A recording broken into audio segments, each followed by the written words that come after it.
बिहार में जितने भी कारपोरेशन मतलब Patna municipal corporation, Muzaffarpur municipal corporation, इस तरीके के जितने भी म्युनिसिपल कॉरपोरेशन हैं उनके मेयर और डिप्टी मेयर की तो बल्ले बल्ले हो गई है।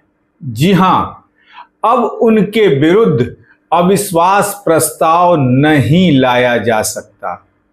अब वो 5 साल का अपना कार्यकाल जो है वो पूरा करेंगे।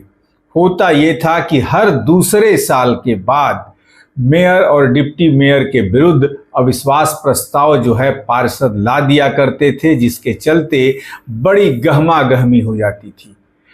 बिहार सरकार ने म्युनिसिपल एक्ट में बदलाव कर दिया है। जी हां, आप हैं निष्कर्ष भारत के साथ और मैं हूं मनोज चतुर्वेदी। क्या बदलाव किया है बताते हैं पूरा। मेयर और डिप्टी मेयर के खिलाफ नहीं लाया जा सकेगा अविश्वास प्रस्ताव, पूरा करेंगे 5 साल का कार्यकाल। जी हां, बिहार विधानसभा में मंगलवार को नगरपालिका संशोधन विधेयक 2024 को ध्वनि मत से पारित हुआ। इस विधेयक के आने से राज्य की किसी भी नगरपालिका में महापौर और डिप्टी मेयर के खिलाफ अब अविश्वास प्रस्ताव नहीं लाया जा सकेगा।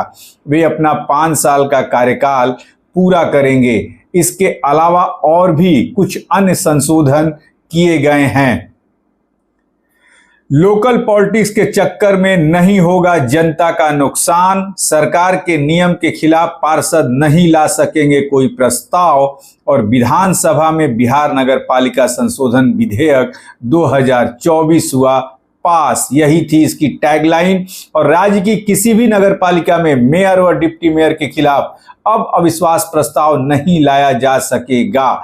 साथ ही राज्य सरकार के किसी नियम निर्देश के खिलाफ भी नगर पालिकाओं की बैठक में प्रस्ताव पर विचार नहीं होगा। इस व्यवस्था को प्रभावी करने के लिए मंगलवार को विधानसभा में नगर पालिका संशोधन विधेयक 2024 को ध्वनि मत से पारित कर दिया गया।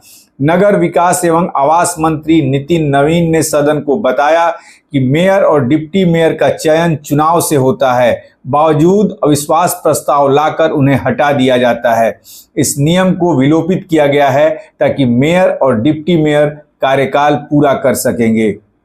इसी प्रकार नगर पालिकाओं एवं उसकी समिति की बैठक से संबंधित अस्पष्टता न होने की वजह से आयोजित होने वाली बैठकों में विवाद की स्थिति उत्पन्न होती है। संशोधन विधेयक 2024 में प्रावधान किया गया है कि नगर पालिका की किसी भी बैठक में सरकार के नियम निर्देश के खिलाफ प्रस्ताव नहीं लाया जा सकेगा। प्रस्ताव आते हैं तो उसे मुख्य नगर पालिका पदाधिकारी राज्य सरकार के विचार को भेजेंगे। सरकार का निर्णय ही अंतिम माना जाएगा। इसी प्रकार नगर पालिका की बैठक में जो निर्णय होते हैं उन्हें समय पर जारी नहीं किया जाता, जिससे अनुपालन में विलंब होता है। विकासात्मक कार्य बाधित होते हैं। नए प्राविधान के तहत बैठक में लिए जाने वाले निर्णय को 1 सप्ताह के अंदर निर्गत करना होगा। इसके अलावा अन्य संशोधन भी हुए हैं। संपत्ति कर आपत्ति के विरुद्ध जिला जज के यहाँ अपील के प्रावधान में विलंब को देखते हुए प्रमंडलीय आयुक्त पर भी संपत्ति कर के मामलों का निपटारा हो सकेगा। यदि नगर पालिका को कोई नियम बनाने में समस्या आती है तो नई व्यवस्था में राज्य सरकार के स्तर पर भी नियम बनाया जा सकेगा।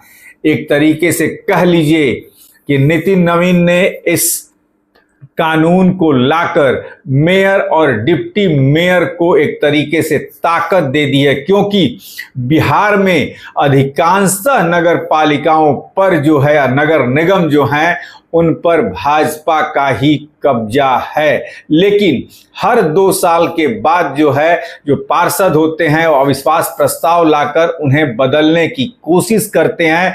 पैसों का खेल चलता है, जोर की आजमाइश होती है, जिसे नितिन नवीन ने एक तरीके से बंद कर दिया और बड़ी एक ताकत दे दी नगर निगम और नगर पालिका के मेयर को। अब देखना है कि क्या पार्षदों का जो संगठन है पूरे बिहार में वो क्या उच्च न्यायालय के तरफ रुख करता है या इस कानून को मानने पर बाध्य है। इस पर भी हमारी नजर बनी रहेगी। अब ये विलंब को भी रोकने के लिए अब 1 सप्ताह के भीतर उनको जो भी कार्यवृत्त बना है उसको प्रचारित करना है और इस प्रावधान के लागू होने से नगर पालिका उसकी समितियों की बैठक की कार्यवृत्त ससमय निर्गत होने लगेगा और उसके कार्यान्वयन के लिए पर्याप्त समय मिलने के कारण विकासात्मक कार्यों का और कार्यान्वयन में अपेक्षित जो गति उम्मीद की जा रही है वो प्रदान की जा सके।